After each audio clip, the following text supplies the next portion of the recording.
세계는 위대한 역사를 가진 나라들로 가득합니다. 미국은 자유와 민주주의의 상징으로, 중국은 강력한 경제 성장으로, 유럽은 문화와 철학으로 각자 자신의 색깔을 자랑하죠. 하지만 그 중심에서 묵묵히 자신만의 길을 걸어온 작은 나라, 한국. 이 나라는 어떻게 세계를 놀라게 하는 유일무이한 성공 스토리를 만들어냈을까요? 한국의 숨겨진 저력을 직접 경험하고 탐구한 미국 하버드 교수가 있습니다. 그녀는 한국의 과거와 현재를 통해 미래를 엿보며 세계 어디에서도 찾아볼 수 없는 힘과 가능성을 발견했다고 말합니다. 대체 무슨 사연인지 오늘 사연 바로 시작하겠습니다. 안녕하세요. 저는 레이첼 스털링입니다. 하버드 대학교에서 경제사와 개발 경제학을 연구하고 있는 학자예요. 미국에서 자란 저는 늘 자국 중심의 시각으로 세상을 봤습니다.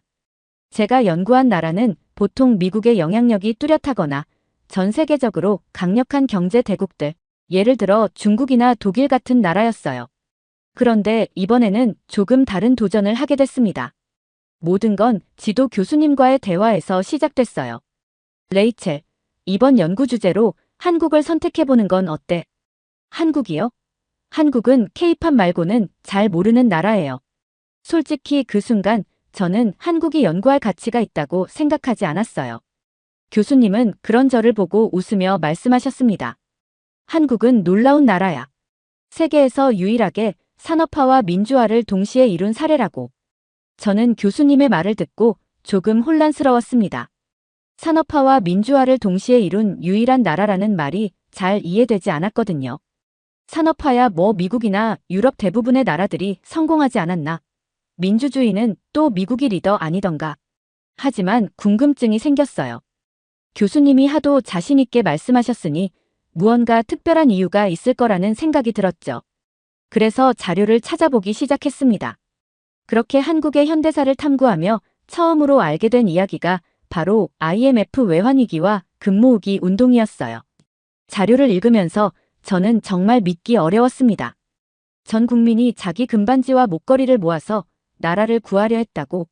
이게 가능한 일이야? 미국에서는 상상도 할 수 없는 일이었어요. 우리나라는 개인주의가 강해서 누구도 자기 소중한 재산을 자발적으로 내놓으려 하지 않거든요. 그런데 한국 사람들은 그렇게 했다는 겁니다. 금모으기 운동뿐만이 아니었어요. 한국은 촛불 집회라는 평화적인 방법으로 대통령을 탄핵시킨 나라이기도 했습니다. 한국이 가진 그 독특한 결속력이 어디에서 오는지, 도대체 어떻게 그런 일이 가능한지 궁금해졌어요. 그렇게 한국에 대한 관심이 점점 커졌고 마침내 저는 결심했어요. 직접 한국에 가서 보고 느껴보자. 책이나 논문으로만 읽는 것으로는 답을 찾을 수 없을 것 같았어요. 제가 직접 한국 땅을 밟고 사람들과 대화를 나누며 그들의 문화를 이해해야겠다는 생각이 들었죠. 이 모든 과정은 저에게 큰 도전이었어요. 한국이라는 나라는 제가 자라온 미국과 너무 달라 보였고 어떤 의미에서는 너무 생소했으니까요. 하지만 또 다른 한편으로는 제가 배울 수 있는 것이 많을 거라는 기대감이 생겼어요. 제가 알던 한국은 BTS와 삼성, 그리고 김치 정도로 단순히 문화적 이미지에 머물러 있었어요. 하지만 그 안에 숨겨진 이야기들은 너무나 풍부했고 세계의 다른 어떤 나라에서도 찾아볼 수 없는 독특한 사례들이 가득했어요. 한국에 도착하기 전까지 솔직히 이 나라에 대해 특별한 감정을 가지지 않았어요. 저는 미국 출신이지만 학문적으로는 중국 경제와 그 영향력에 큰 관심이 있던 사람입니다. 그래서 처음엔 한국이라는 작은 나라가 과연 그렇게 특별할까? 라는 생각이 들었죠. 하지만 비행기에서 내려 서울로 향하는 순간 모든 편견이 무너지기 시작했어요. 인천공항에서 서울로 이어지는 도로는 완벽한 질서와 세련됨으로 가득했어요. 높은 빌딩들, 깨끗한 거리, 그리고 어느 곳에서도 느낄 수 있는 활기가 저를 압도했어요. 특히 도시 한가운데 현대적인 빌딩과 함께 자리 잡은 한옥마을을 보며 이곳은 단순히 발전만을 추구한 나라가 아니구나라는 걸 깨달았습니다. 전통과 현대가 함께 숨쉬는 모습은 제가 그동안 봐왔던 중국이나 다른 아시아 국가와도 확연히 달랐어요. 첫 일정으로 방문한 곳은 국립민속박물관이었어요. 한국 문화를 이해하려면 과거부터 배워야 한다고 생각했거든요.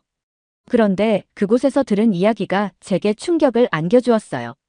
박물관 해설사는 이렇게 말했죠. 한국은 중국 문명권의 영향을 받으면서도 스스로의 정체성을 지켜낸 유일한 나라입니다. 저는 그 말을 듣고 잠시 멍해졌습니다. 미국에서 연구하면서 중국의 강력한 문화적, 경제적 영향을 많이 공부했거든요. 중국은 주변 국가를 강하게 지배하거나 동화시켰는데 한국은 그 거대한 문명권 옆에서 어떻게 독립성을 유지할 수 있었을까요? 가이드는 고조선 시절부터 한나라의 한사군 설치, 그리고 이를 몰아낸 고구려의 이야기를 전해주었어요. 고구려는 단순히 나라를 지킨 게 아닙니다. 그들은 한반도의 독립적 문명을 유지하며 스스로를 지킬 방법을 찾아낸 것이죠. 그 설명을 들으며 한국이 얼마나 독특한 길을 걸어왔는지 실감할 수 있었어요. 또한 일제강점기 시절 이야기를 들었을 때는 더욱 충격적이었어요. 일본은 한반도를 식민지로 삼은 것에 그치지 않고 한국인의 언어와 문화를 말살하려고 했다고 해요. 그러나 한국인들은 포기하지 않았습니다. 독립운동과 문화 지키기를 위해 끊임없이 싸웠다고 하더군요. 한 할아버지가 남긴 글에는 이런 내용이 있었습니다. 우리 언어와 역사는 우리의 숨과 같습니다. 이를 빼앗긴다면 우리는 살아도 사는 게 아니죠. 그 말을 듣는 순간 제 마음이 무거워졌어요. 미국은 독립전쟁 이후 내부적 자주성을 의심받은 적이 거의 없었어요. 그런데 한국은 오랜 세월 외세의 침략과 억압 속에서도 자신들을 지키기 위해 투쟁해야 했다는 걸 알게 되었죠. 그날 밤 숙소로 돌아오며 저는 스스로에게 물었어요. 도대체 이 작은 나라의 힘은 어디서 나오는 걸까? 왜 이들은 그토록 끈질기게 자신들의 정체성을 지킬 수 있었을까? 미국은 물론 제가 연구해온 중국에서도 볼 수 없는 독특한 민족적 특성이 한국에 존재하고 있었어요. 그들은 수천 년의 역사 속에서 저항과 자주성을 위해 끊임없이 싸워온 민족이었어요. 저는 그것이 오늘날 한국이 세계적으로 유일한 성공을 이룬 이유 중 하나라는 확신이 들기 시작했어요. 한국의 현대사, 특히 그들이 어떻게 산업화와 민주화를 동시에 이뤘는지에 대해 더 깊이 알아보고 싶어졌습니다. 한국은 학문적 연구 대상이 아니라 세계의 새로운 가능성을 보여주는 살아있는 증거처럼 느껴졌어요. 한국에서의 두 번째 날, 저는 경제발전박물관을 찾았습니다.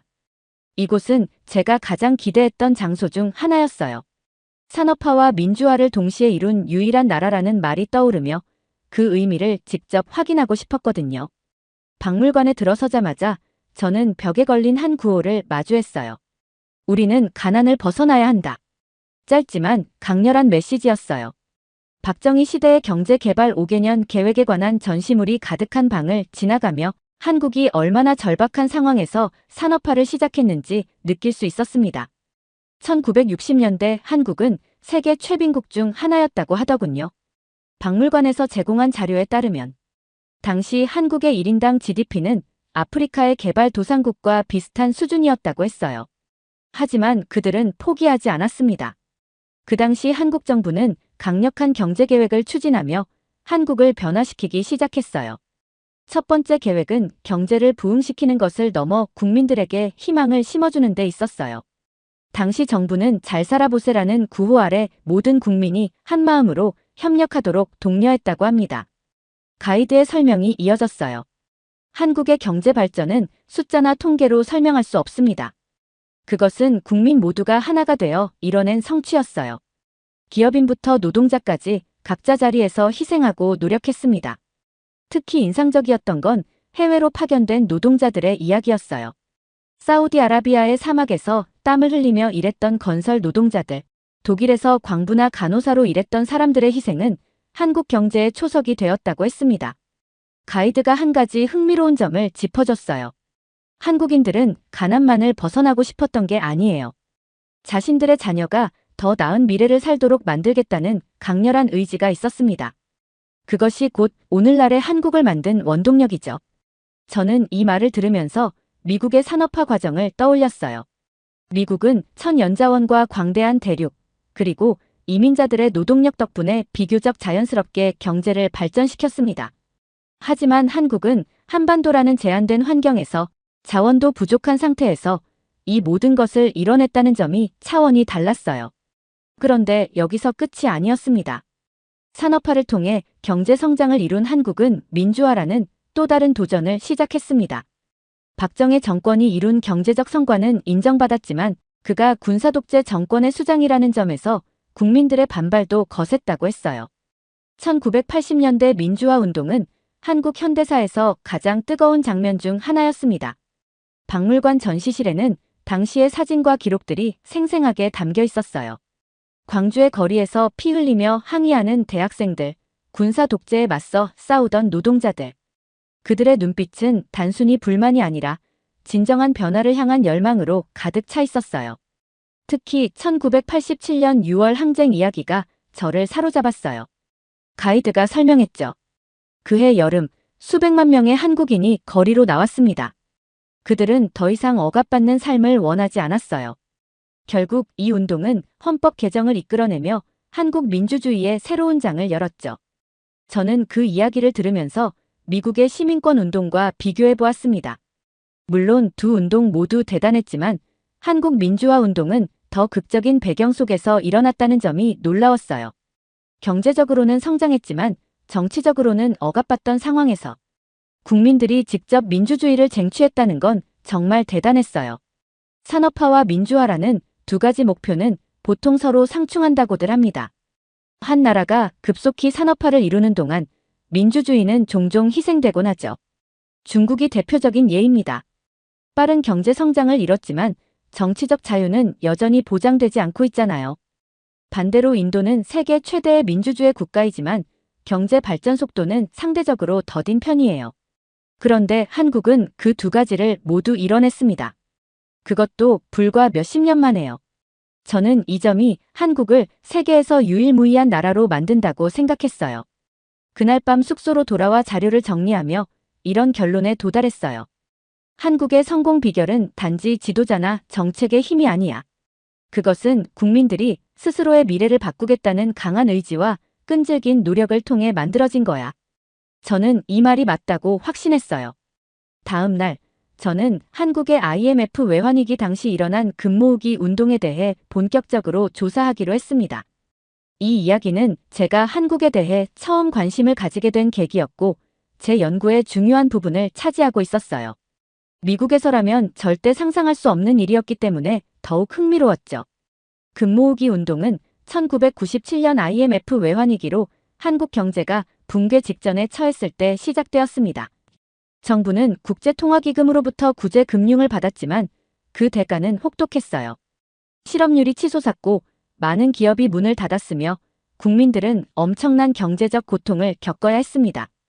그런데도 한국인들은 좌절하지 않았어요.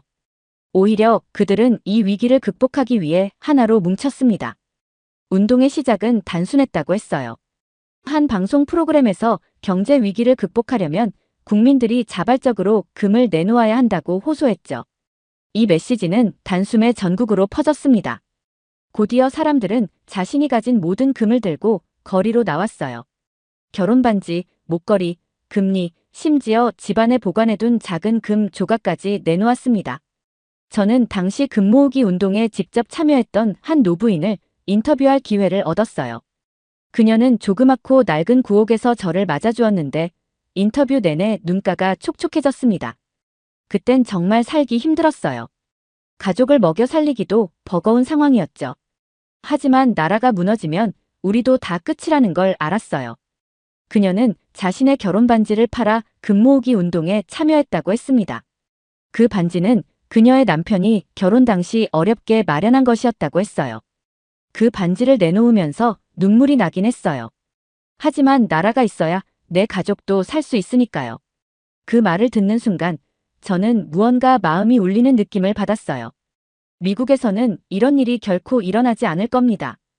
개인주의가 강한 미국에서 누군가가 자신의 소중한 물건을 자발적으로 내놓아 국가를 돕는다는 건 말 그대로 불가능하니까요. 운동의 결과는 상상을 초월했어요. 수백만 명의 국민이 참여했고 총 227톤의 금이 모였다고 했습니다.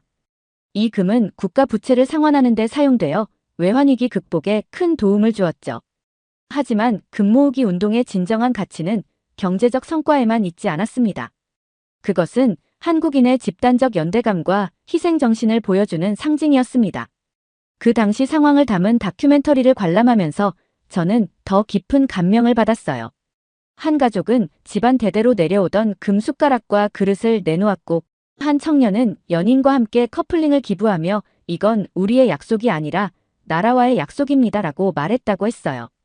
이 모든 이야기를 들으면서 저는 스스로에게 물었어요. 대체 무엇이 한국인을 이렇게 하나로 뭉치게 만든 걸까? 가이드의 설명이 이어졌습니다. 한국인은 공동체 전체가 잘 되어야 개인도 잘 살 수 있다는 믿음에서 나옵니다. IMF 외환위기는 이 믿음을 극한 상황에서 증명한 사건이었죠. 이 말은 저를 다시 한번 깊은 생각에 잠기게 했어요. 그날 밤, 저는 숙소로 돌아와 자료를 정리하며 이런 생각을 했습니다. 한국인은 필요할 때 하나로 뭉칠 수 있는 스위치를 가진 민족이야. 위기가 찾아오면 그 스위치가 켜지면서 모두가 자신을 희생해 공동체를 위해 행동하는 거지.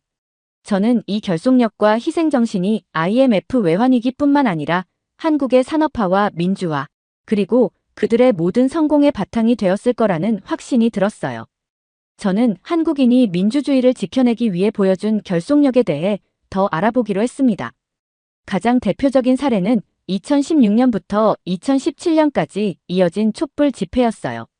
이 이야기를 듣기 전까지 저는 이렇게 평화적이고도 강력한 집회가 가능하다는 걸 상상도 못했습니다. 촛불 집회는 당시 대통령이었던 박근혜 전 대통령의 국정농단 사건으로 시작됐습니다.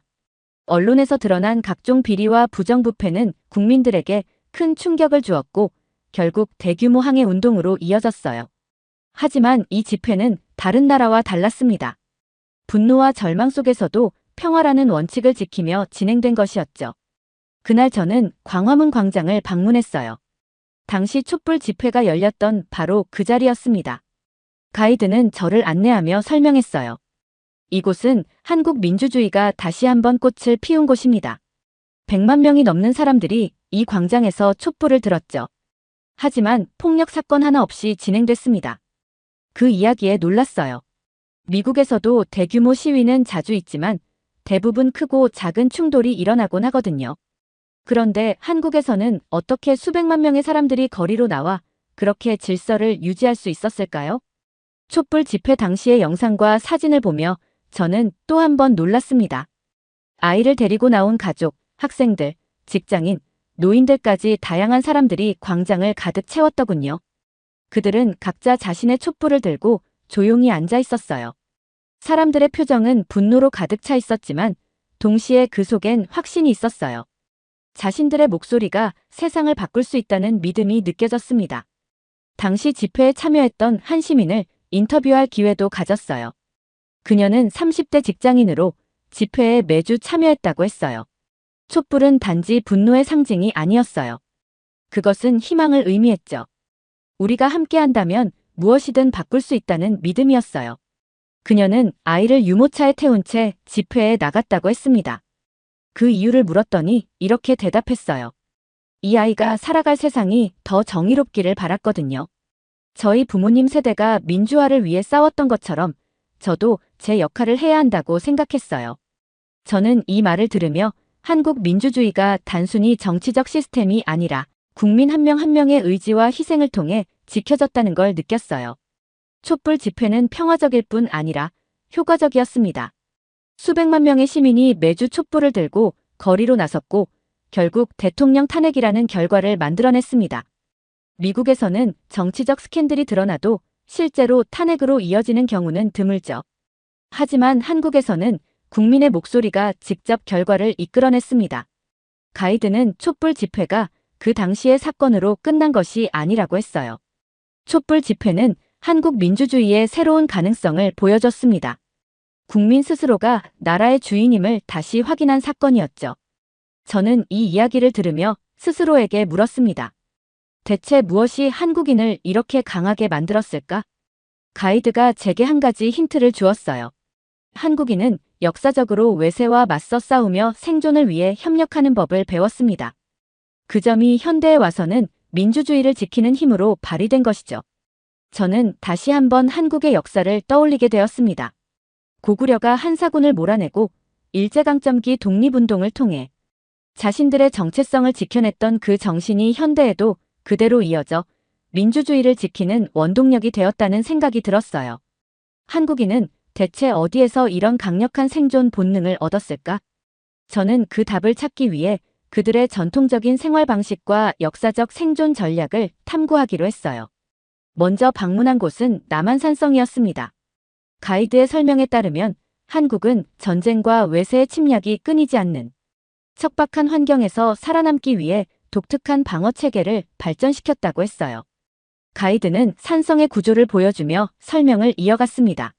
산성은 적의 병력 소모를 극대화하면서도 주민들이 내부에서 최대한 오래 버틸 수 있도록 설계되었다고 했어요. 산의 자연 지형을 그대로 활용해 적의 진입을 어렵게 하고 안쪽에는 물과 식량을 비축할 수 있는 공간이 마련되어 있었죠. 저는 이 설명을 들으면서 한국의 독특한 방어 전략이 단지 전술적인 측면뿐만 아니라 그들의 생존 본능을 잘 보여준다는 걸 깨달았어요. 특히 활과 같은 원거리 무기의 사용은 또 다른 흥미로운 점이었어요. 한국은 적의 피해를 극대화하면서도 자신들의 인구 손실을 최소화하기 위해 활을 적극적으로 사용했다고 합니다. 한국인은 전투에서 승리하는 것을 목표로 하지 않았습니다. 우리 선조들은 어떻게 최소한의 희생으로 다음 세대까지 살아남을 것인가를 항상 고민했죠. 가이드는 이어 한국 농업의 특성을 설명해 주었어요. 한반도의 지형은 척박하고 산이 많아 농업 생산성이 낮았다고 합니다. 그러나 한국인들은 이를 극복하기 위해 협력과 상호 의존에 기반한 농업 체계를 발전시켰어요. 이웃 간의 논과 밭을 함께 일구고 수확물을 나누는 전통이 있었다고 했어요. 한국인의 협동심은 생존을 위해 반드시 필요했던 것이었죠. 이 협동심이 오늘날 그들의 경제와 민주주의의 밑바탕이 되었습니다. 한국인의 생존 본능은 단지 전쟁이나 척박한 환경을 극복하는 데서 그치지 않았어요. 그것은 그들의 문화와 사회적 구조 전반에 뿌리 깊게 스며들어 있었습니다. 특히 산성 내부에 비치된 기록물 중에는 조선시대의 전쟁 중에도 주민들이 서로를 보호하기 위해 공동체로 뭉쳤다는 이야기가 있었어요. 남한산성을 떠나기 전 가이드가 이런 말을 했어요. 한국인은 평소에는 서로 경쟁하며 치열하게 살아갑니다. 하지만 외적의 침입이나 재난 같은 위기 상황에서는 모두가 하나로 뭉쳐 공동체의 생존을 위해 움직이죠. 이 말을 듣는 순간 제가 느낀 모든 것이 하나로 연결되기 시작했어요. 한국의 산업화, 민주화, 금모으기 운동, 촛불 집회까지. 이 모든 것은 그들의 수천 년간 이어진 생존 본능과 협동 정신의 현대적 표현이었습니다. 한국에서의 일정이 막바지에 다다르며 저는 한국 사회의 또 다른 중요한 특징, 교육열에 대해 알아보기로 했습니다. 이전에 만난 가이드가 이런 말을 했었거든요. 한국이 지금의 위치에 오를 수 있었던 건 치열한 교육 덕분입니다. 한국인들은 교육에 열정적일 뿐 아니라 이를 통해 자신과 가족, 나아가 나라의 미래를 바꾸려 했죠. 그 말이 머릿속에 깊이 남아 있었습니다. 그래서 그 열정이 어디에서 비롯되었고 오늘날 한국 사회에 어떤 영향을 미치고 있는지 직접 확인하고 싶었어요. 첫 번째로 방문한 곳은 강남에 위치한 한 유명 학원이었어요. 이곳은 단순히 학생들이 공부하는 공간이 아니라 한국 사회의 경쟁과 열정이 그대로 드러나는 현장이었어요. 강의실 밖에서 기다리는 학부모들은 마치 전쟁터에 나선 장수들 같았고 아이들은 두꺼운 문제집을 품에 안고 분주히 움직였어요. 학원 관계자는 이렇게 말했어요. 여기서 경쟁은 일상입니다. 이곳에서 살아남는 학생들이 명문대에 진학하고 결국 한국 사회의 엘리트가 됩니다. 그 말을 듣는 순간 저는 미국과 한국의 교육 문화 차이를 강렬히 느꼈어요. 미국에서는 개개인의 적성과 창의성을 강조하는 경향이 강하지만 한국에서는 교육이 개인의 성취가 아니라 가족 전체의 성공으로 여겨진다는 점이 확연히 달랐습니다. 저는 학원에서 만난 한 어머니와 대화를 나눴어요.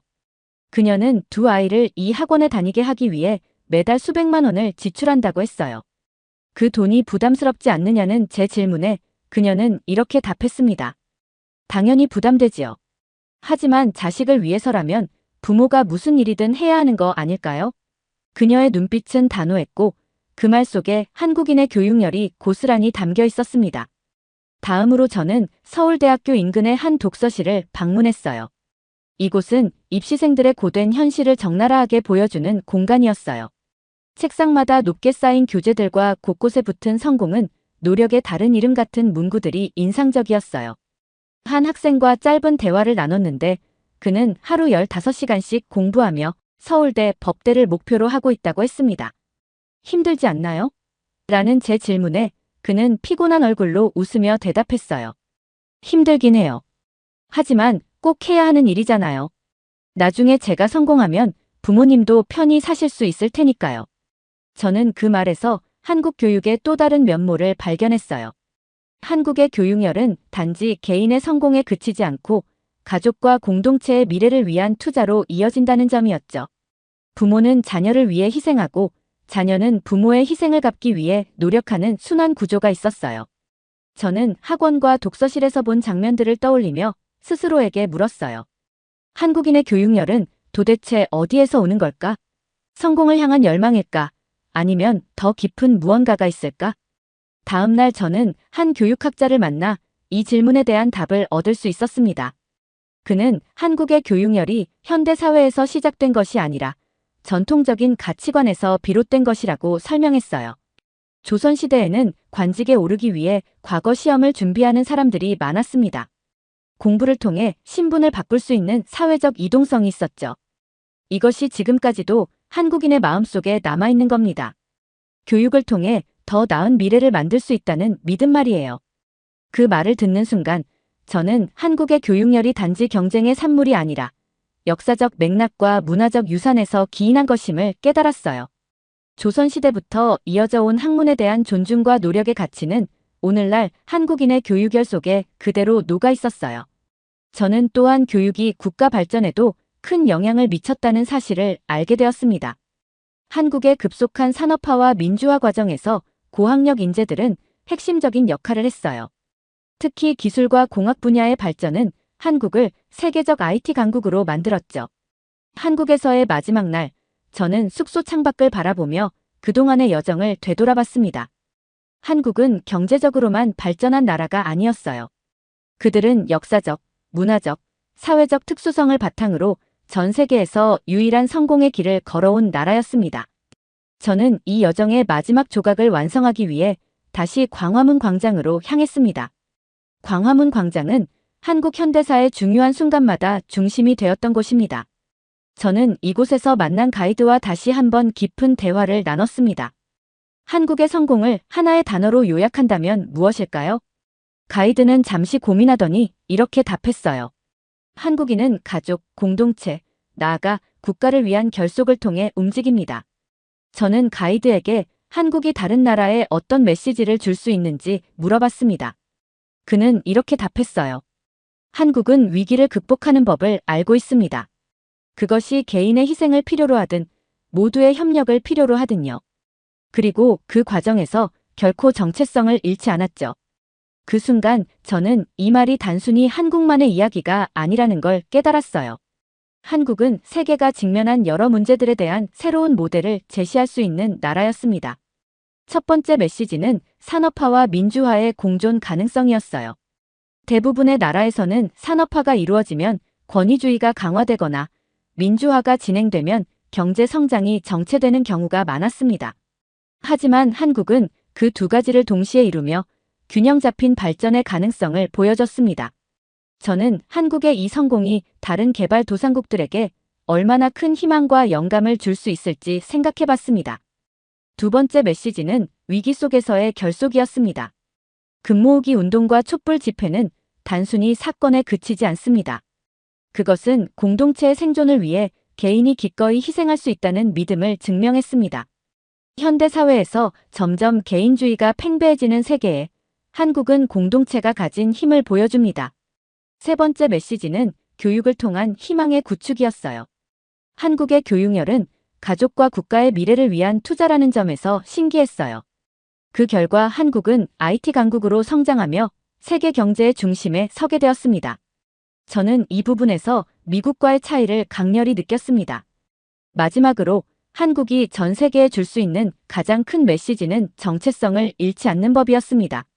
한국은 고대부터 수많은 외세의 침략과 지배 시도를 받았지만 자신들의 언어와 문화를 지키며 독립적인 정체성을 유지했습니다. 중국의 영향력 아래에서도 일본의 식민 지배 속에서도 한국은 자신들의 것을 지켜냈습니다. 그것이 오늘날의 한국을 만든 원동력이죠. 이 메시지는 한국의 자부심을 넘어 글로벌화 시대에 점점 더 동질화되어가는 세계에 중요한 교훈을 줄 수 있을 거라고 생각했어요. 지금 저는 한국에서 배운 모든 것을 논문으로 정리해 세계에 알릴 준비를 하고 있습니다. 최근 한국은 또 다른 도전을 마주하고 있습니다.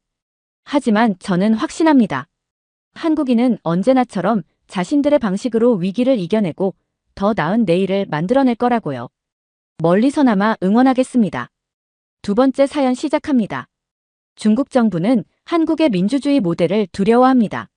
한국에서 시민들이 정권을 감시하고 문제를 바로잡기 위해 단결하는 모습이 중국 사회에 전염될까 극도로 경계합니다.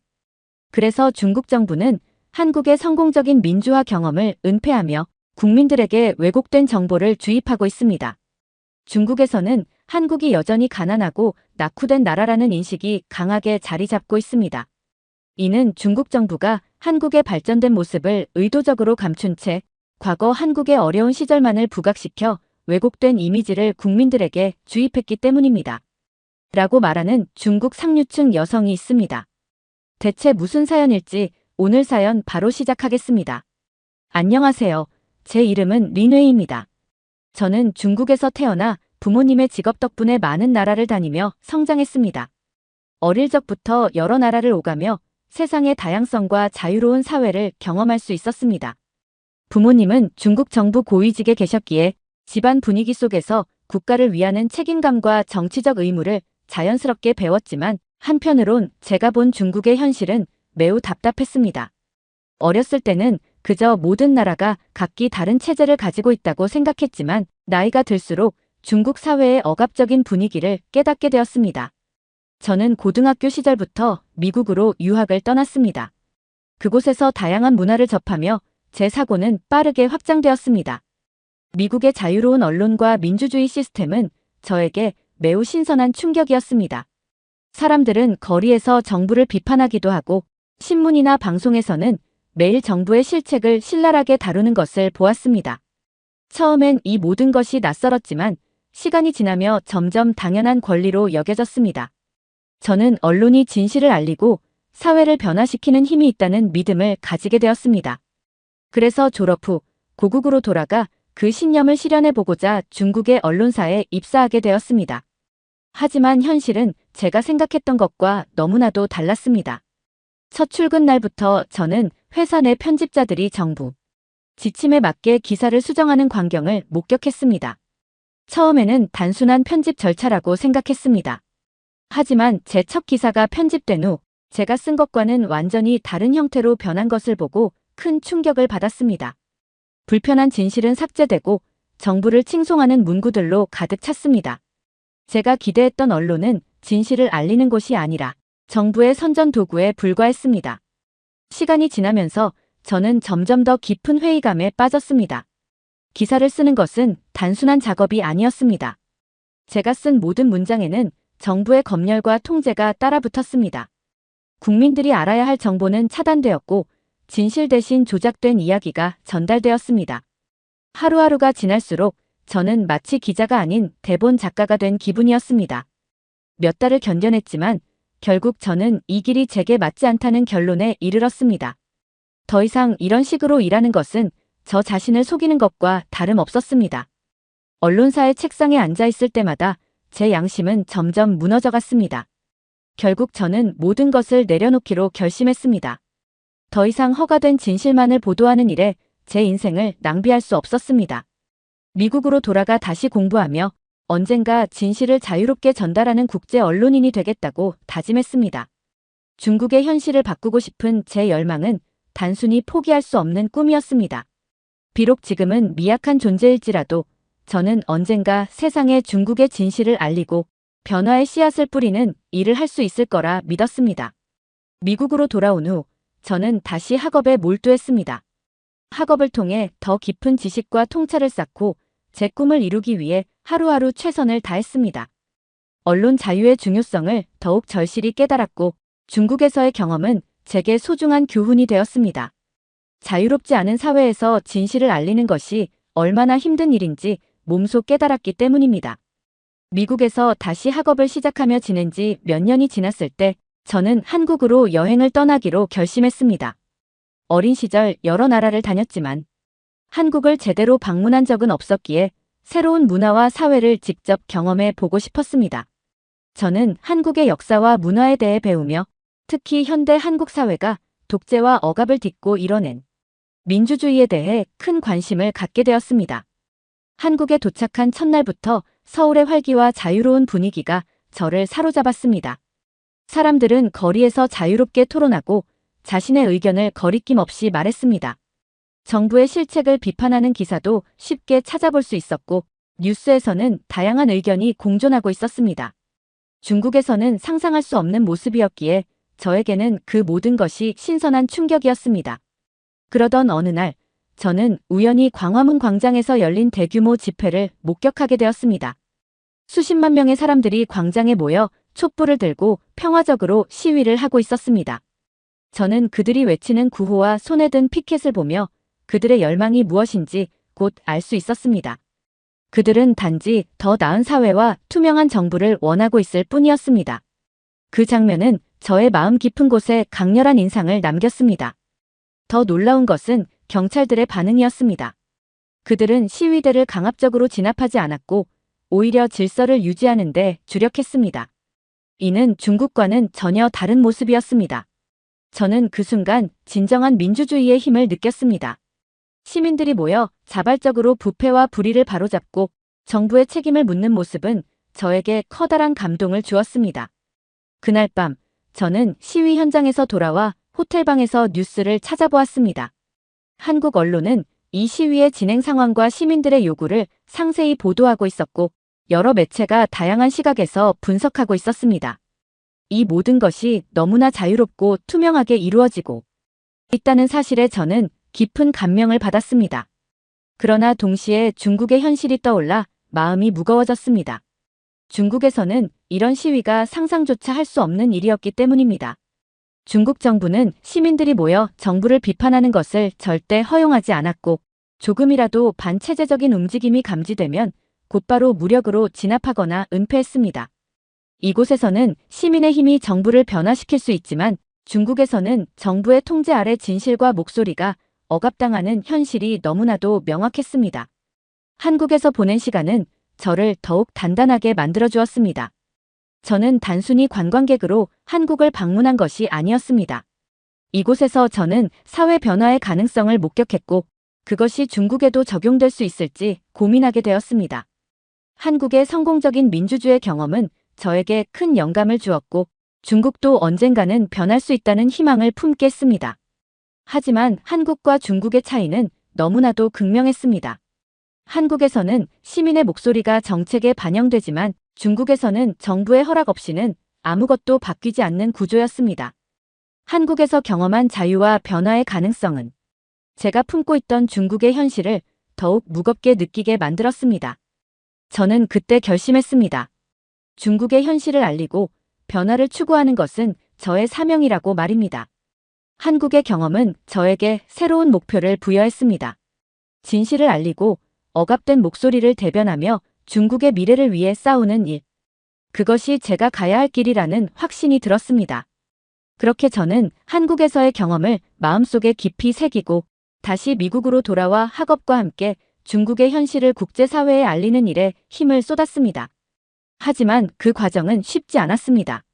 중국에서는 여전히 정보 통제가 강력하게 이뤄지고 있었고 많은 중국인들은 자신들이 보고 듣는 것이 세상의 전부라고 믿고 있었습니다. 중국 내부의 똑똑한 학생들조차 현실을 올바르게 인식하지 못하는 것을 볼 때마다 제 마음은 무거워졌습니다. 미국 유학 중 만난 중국 학생들과 이야기를 나누다 보면 그들 중 상당수가 중국의 체제와 정부를 무조건적으로 지지하고 있다는 사실을 깨달았습니다. 중국이 세계 중심이야. 다른 나라는 우리만큼 대단하지 않아. 그들이 자주 하는 말이었습니다. 이들은 대부분 고위층 자녀들이거나 학업 성적이 뛰어난 엘리트들이었지만 본국의 선전과 통제된 교육을 그대로 받아들이고 있었습니다. 한국을 포함한 다른 나라들은 여전히 중국의 도움 없이는 살아갈 수 없는 열등한 나라라고 굳게 믿는 모습에 씁쓸함이 밀려왔습니다. 저는 여러 차례 그들에게 한국의 발전된 모습과 민주주의의 성과에 대해 이야기해 주려 했지만 돌아오는 반응은 냉소적이었습니다. 한국이 발전했다니. 그런 이야기는 듣도 보도 못했어. 이들은 VPN을 사용해 일부 한국 음악과 드라마를 보았지만 그들조차도 중국 정부가 왜곡한 정보 속에서 한국을 열등하게 보는 시각을 바꾸지 못했습니다. 그나마 중국에서 VPN을 사용하는 학생조차도 소수에 불과했습니다. 대부분의 중국 학생들은 중국 안에서 정부가 허용한 정보만을 접하고 있었기에 외부 세계에 대한 시야가 좁았습니다. 저는 이런 현실이 너무 안타까웠습니다.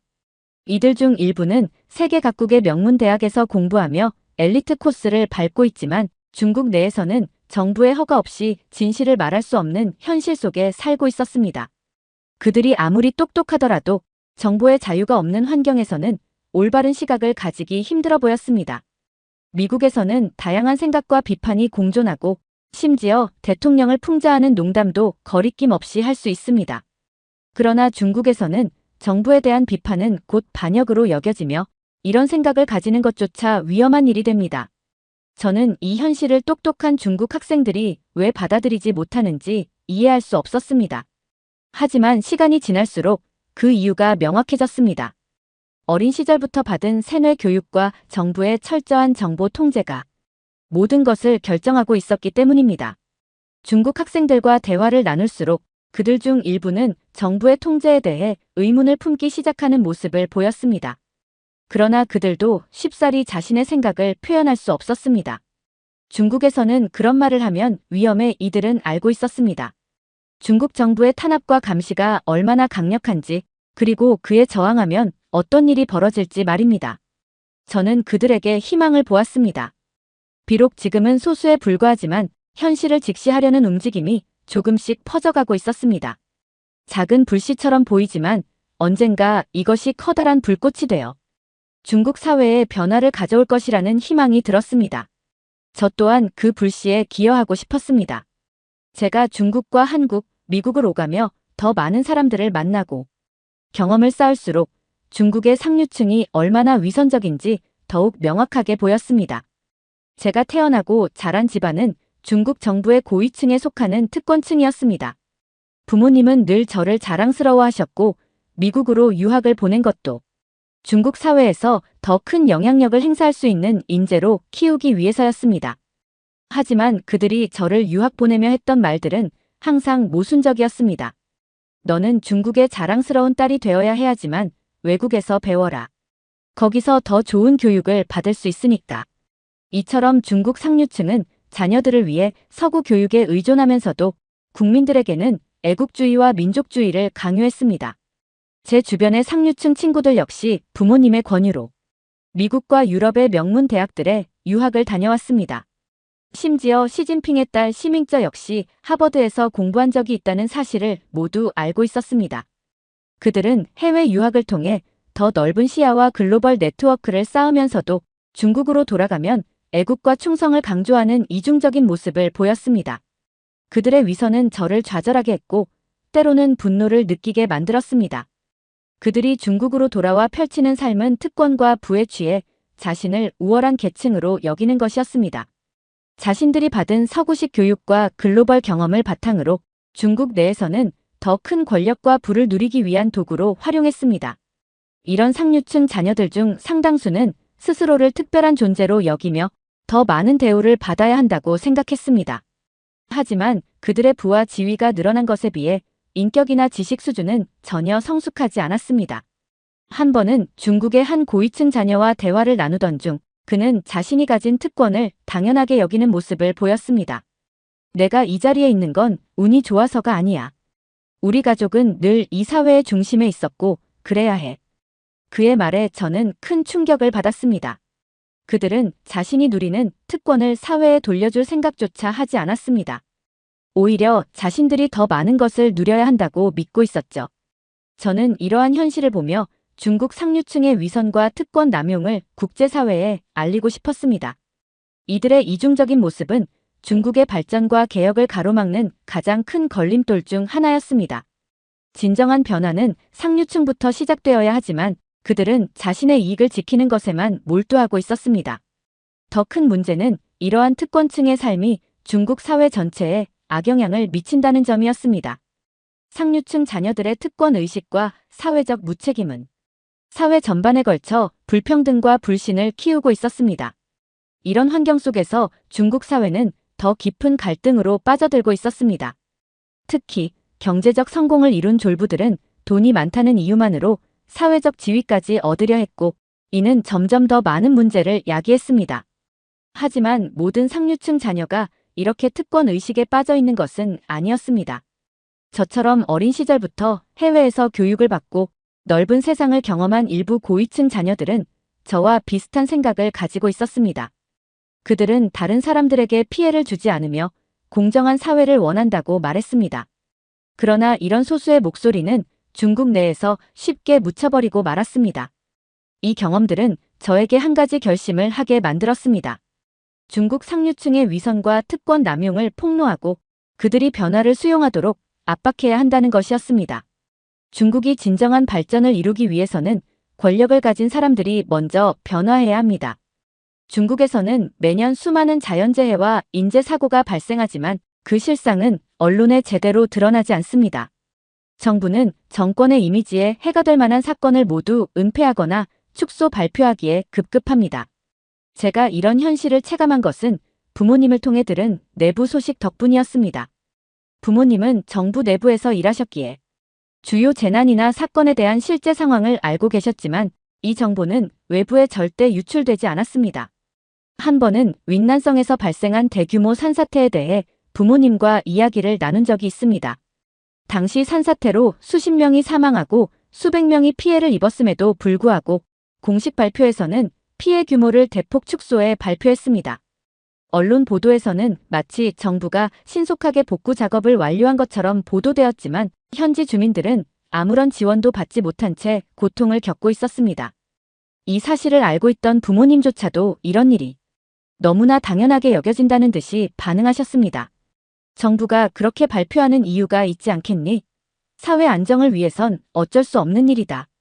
부모님의 말이었지만 저는 그 말이 너무나도 비인간적으로 들렸습니다. 재난으로 고통받는 사람들을 외면한 채 정권의 이미지를 지키는 것이 과연 사회 안정이라는 명분으로 정당화될 수 있는 일일까요? 이러한 은폐와 축소는 중국의 통제된 언론 환경 덕분에 가능했습니다. 모든 언론사는 정부의 검열을 거쳐 허가된 내용만 보도할 수 있습니다. 재난이나 사고가 발생하면 현장에 투입된 기자들도 실제 상황을 취재하지 못한 채 정부가 제공한 자료만을 기반으로 기사를 작성해야 합니다. 국민들은 이러한 왜곡된 정보를 받아들이며 진실을 알 기회조차 박탈당합니다. 더 큰 문제는 이러한 통제가 인재와 부실 관리로 인한 재난을 반복하게 만든다는 점입니다. 정부는 책임을 지지 않기 위해 문제의 원인을 숨기고 그로 인해 비슷한 사고가 반복됩니다. 몇 해 전 우한에서 발생한 홍수도 마찬가지였습니다. 하천 범람으로 수십 명의 사상자가 발생했지만 정부는 이 사고를 단순한 자연재해로 규정하며 부실한 수해 대비 시스템에 대한 비판을 외면했습니다. 제가 이 문제에 대해 이야기하자 중국 친구들은 이런 말을 자주 했습니다. 이건 중국이니까 어쩔 수 없어. 그들의 말 속에는 변화에 대한 포기와 체제 순응이 담겨 있었습니다. 사람들은 체제에 저항할 수 없다는 것을 알기에 침묵을 선택합니다. 그들이 할 수 있는 일은 정부의 통제 아래 주어진 정보와 현실에 순응하며 살아가는 것뿐이었습니다. 하지만 저는 이 현실을 받아들일 수 없었습니다. 한국에서는 정부의 잘못에 대해 시민들이 목소리를 내고 그 목소리가 정책에 반영됩니다. 중국과 한국의 가장 큰 차이점은 바로 여기에 있습니다. 한국에서는 시민들의 참여가 사회 변화의 원동력이지만 중국에서는 시민들이 목소리를 낼 권리조차 박탈당한 채 살아가야 합니다. 저는 이런 은폐된 진실을 알리는 일이 얼마나 중요한지 절감하게 되었습니다. 중국 내에서는 누군가가 이러한 문제를 공개적으로 비판하는 순간 그의 삶은 송두리째 무너질 수 있습니다. 정부의 감시와 탄압은 무자비하며 반체제 인사로 낙인 찍히는 순간 사회에서 완전히 고립될 수밖에 없습니다. 그렇기 때문에 제가 맡은 역할은 더더욱 중요하다고 생각합니다. 해외에서 활동하는 저는 중국 정부의 통제에서 조금 더 자유로울 수 있으며 중국 내에서 억압된 목소리를 대신 전할 수 있습니다. 비록 지금은 작고 미약한 시도일지라도 이러한 노력이 모여 언젠가 큰 변화를 가져올 것이라 믿습니다. 중국 정부는 한국의 민주주의 모델을 두려워합니다. 한국에서 시민들이 정권을 감시하고 문제를 바로잡기 위해 단결하는 모습이 중국 사회에 전염될까 극도로 경계합니다. 그래서 중국 정부는 한국의 성공적인 민주화 경험을 은폐하며 국민들에게 왜곡된 정보를 주입하고 있습니다. 하지만 이런 식으로 진실을 영원히 감출 수는 없습니다. 진실은 결국 드러나기 마련입니다. 한국과 중국을 오가며 점점 더 많은 진실을 알게 될수록 저는 중국인들의 한국에 대한 미움과 혐오가 단순한 감정이 아니라 정부의 조작된 정보와 교육의 산물이라는 것을 깨달았습니다. 중국에서는 한국이 여전히 가난하고 낙후된 나라라는 인식이 강하게 자리 잡고 있습니다. 이는 중국 정부가 한국의 발전된 모습을 의도적으로 감춘 채 과거 한국의 어려운 시절만을 부각시켜 왜곡된 이미지를 국민들에게 주입했기 때문입니다. 어느 날 중국에서 만난 친구와 대화를 나누던 중 그가 한국에 대해 이렇게 말했습니다. 한국은 우리 덕분에 먹고 사는 나라야 문화나 경제적으로 중국에 의존하는 후진국일 뿐이지. 저는 그 말을 듣고 충격을 받았습니다. 한국의 민주주의와 경제 발전에 대해 전혀 알지 못하는 모습이 당황스러웠습니다. 중국에서는 이런 인식이 지배적입니다. 한국의 드라마와 음악이 세계적으로 인기를 끌고 있음에도 불구하고 VPN을 통해서 극소수의 중국인들만 접할 수 있기 때문입니다. 대부분의 중국인들은 이런 정보에 접근할 수 없는 현실 속에서 정부가 제공하는 왜곡된 이미지를 그대로 믿고 살아갑니다. 중국 정부는 사드 배치 이후 한한령을 통해 한국의 문화를 철저히 차단했습니다. 그 이유는 한국의 발전된 모습을 국민들이 알게 될 경우 한국의 민주화와 경제적 성공이 중국의 위협이 될 수 있다고 생각했기 때문입니다. 정부는 한국을 문화 도둑으로 몰아세우며 국민들에게 한국에 대한 혐오를 부추겼습니다. 이는 한국을 발전된 나라로 인정하지 못하게 만들고 중국인들이 한국을 미워하도록 조장했습니다. 저는 이런 현실이 너무나 안타까웠습니다. 한국과 중국은 서로에게 배울 점이 많은 이웃 국가입니다. 하지만 중국 정부는 의도적으로 한국과의 협력을 방해하며 국민들이 한국에 관심을 가지지 못하도록 막고 있었습니다. 한국이 발전된 모습을 보여도 중국인들은 그것을 인정하지 않고 미워하는 감정을 먼저 가지게 됩니다. 왜냐하면 정부가 심어놓은 혐오가 깊이 뿌리내려 있기 때문입니다. 한국인들 역시 중국인들에 대해 부정적인 감정을 가지고 있습니다. 한국에서는 중국의 부정부패, 위생 문제, 정부의 억압적 통제 등이 부각되며 중국인을 부정적으로 바라보는 시각이 강해졌습니다. 서로를 미워하고 불신하는 감정이 커지면서 두 나라 간의 이해와 협력의 가능성은 점점 멀어져 가고 있었습니다. 저는 이 상황을 바꾸기 위해 작은 노력이라도 하고 싶었습니다. 사람들 사이에 미움과 혐오의 감정이 자리를 잡으면 그 감정은 시간이 지나면서 더 단단해지고 풀기 어려워지기 마련입니다. 서로가 잘못된 인식을 깨지 못한 채 미워하기만 한다면 두 나라는 앞으로도 서로를 이해할 수 없게 될 것입니다. 그래서 저는 한국과 중국의 진짜 모습을 서로에게 알리는 역할을 맡고 싶었습니다.